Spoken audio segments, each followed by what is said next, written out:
Oke, di sini kita akan bedah tuntas cetak biru sebuah bisnis digital. Kita akan ubah konsep yang kelihatannya rumit jadi panduan yang praktis dan gampang banget buat Anda pahami. Kalau dengar bisnis digital, mungkin yang kebayang pertama kali itu cuma puncaknya aja. Sebuah website dan toko online. Tapi seperti yang bakal kita lihat, apa yang ada di bawah permukaan itu, jauh lebih dalam dan menarik.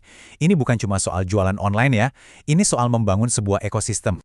Jadi, apa sih sebenarnya bisnis digital itu? Nah, intinya ada di sini.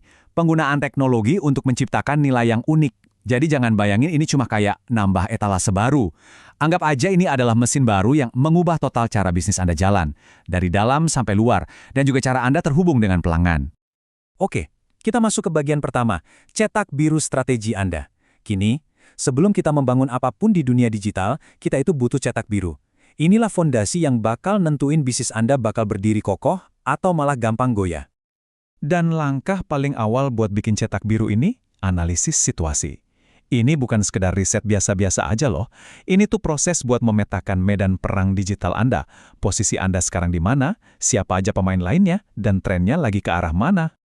Oke, sekarang kita lihat deh alat andalannya, analisis SWOT. Kenapa ini ampuh banget? Soalnya alat ini maksa kita buat ngaca ke dalam, lihat kekuatan dan kelemahan kita, sekaligus lihat keluar, peluang dan ancaman yang ada. Ini kunci banget di dunia digital yang perubahannya cepet banget. Coba deh kita lihat gimana cara kerjanya matriks ini. Kekuatan Anda, misalnya jangkauan yang luas, bisa langsung dipakai buat nangkep peluang, yaitu pengguna internet yang makin banyak. Nah, di sisi lain, Anda juga harus sadar kalau kelemahan, kayak nggak adanya produk fisik, bisa makin parah kalau ada ancaman dari luar, contohnya kejahatan siber. Strategi yang bagus itu adalah tentang menyeimbangkan keempat kuadran ini. Oke, setelah kita kenal diri sendiri lewat SWOT, langkah berikutnya adalah memetakan lingkungan sekitar. Riset pasar itu intinya tentang memahami 3 hal penting. Apa sih yang pelanggan mau, apa yang lagi dilakuin sama kompetitor, dan tren besar apa yang bakal datang. Lanjut ke bagian kedua, menjangkau audiens Anda. Gini, strategi sekeren apapun kan percuma ya kalau nggak ada yang dengar. Jadi setelah cetak birunya jadi, sekarang waktunya kita bangun jembatan buat nyampe ke audiens kita. Nah, ini dia nih, kotak peralatan marketing digital Anda. Ini bukan cuma satu alat, tapi sekumpulan senjata yang bisa dipakai bareng-bareng buat narik perhatian di tengah ramainya dunia digital dan mengubah orang yang tadinya nggak kenal jadi pengunjung. Masing-masing alat ini tuh punya tugasnya sendiri-sendiri. SEO itu buat narik orang yang emang lagi aktif nyari. Media sosial buat bangun komunitas. Pemasaran konten itu buat ngasih nilai lebih.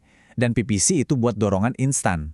Kuncinya bukan cuma milih satu, tapi gimana caranya bikin semuanya main bareng kayak sebuah orkestra. Oke, bagian ketiga, membangun hubungan. Jadi audiens udah berhasil ditarik nih. Pertanyaan berikutnya, gimana caranya biar mereka betah dan nggak pergi? Nah, disinilah kita beralih dari yang tadinya cuma transaksi, jadi membangun hubungan jangka panjang. Fondasinya itu ada 3 pilar utama.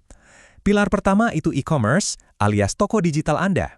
Pilar kedua adalah UX, atau pengalaman pengguna, yaitu gimana rasanya pas mereka ada di toko Anda. Dan pilar ketiga, CRM, sistem yang ngingetin setiap interaksi buat bangun hubungan yang awet. Nah, ini nih yang sering bikin bingung, bedanya UI sama UX. Gampangnya gini deh, anggap aja UI itu tampilan mobilnya, visualnya, tombol-tombolnya. Nah, UX itu gimana rasanya pas kita nyetir mobil itu. Nyaman nggak? Gampang nggak? Disinilah CRM, atau Manajemen Hubungan Pelanggan, masuk. Jangan anggap ini cuma database biasa ya. Anggap aja ini otak kedua bisnis kita, yang ingat semua percakapan, setiap pembelian, dan setiap selera pelanggan. Jadi kita bisa melayani mereka secara lebih personal. Oke, kita udah punya strategi, punya marketing, punya sistem buat hubungan sama pelanggan. Tapi, gimana caranya nyambungin semua ini jadi satu sistem yang pinter dan bisa hidup? Jawabannya ada di data. Yup, analitik data. Inilah otak yang menggerakkan seluruh sistem ini. Jadi, data itu bukan cuma sekedar lem ya. Anggap aja ini aliran darah yang ngasih nyawa ke semua bagian bisnis digital kita. Data ngasih tahu kita apa yang pelanggan mau, strategi mana yang jalan, dan di mana kita harus berinovasi lagi. Oke, kita sampai di bagian terakhir, gambaran besarnya. Dan ini nih kesimpulan paling penting dari semuanya. Bisnis digital yang sukses itu bukan sekedar kumpulan bagian-bagian yang terpisah. Bukan. Ini jauh lebih besar dari itu.